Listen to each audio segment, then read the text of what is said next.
Digital Yug daily local news channel of Bharuch. Bharuch taluka પોલીસે કંથાળિયા ગામની સીમા ચાલતા ગૌવંશ કતલખાનાનો પર્દાફાશ કર્યો છે.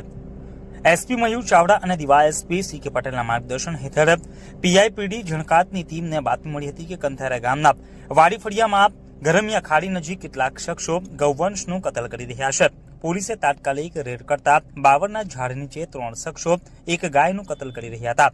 પોલીસને જોઈને ભાગવાનો પ્રયાસ કરનાર 3 પૈકી 2 આરોપી જેમાં ફારૂક મુસા વાડીવાલા અને સિરાજ અકબર દિવાનને ઝડપી પાડવામાં આવ્યા હતા, જ્યારે શેરપુરાનો સલીમ દિવાન ફરાર થઈ ગયો હતો.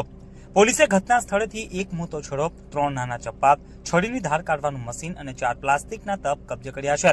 આ ઉપરાંત 3 ગાય કુલ કિંમત ₹35,000 ને છોડાવી છે, તેમજ એક મારુતિ વાન જેની કિંમત ₹1,50,000 સહિત ₹1,95,000 નો મુદ્દામાલ પોલીસે જપ્ત કર્યો હતો અને પોલીસે ફરાર આરોપી સલીમ દિવાનને પણ ઝડપી પાડવાના ચક્રો ગતિમાન કર્યા છે.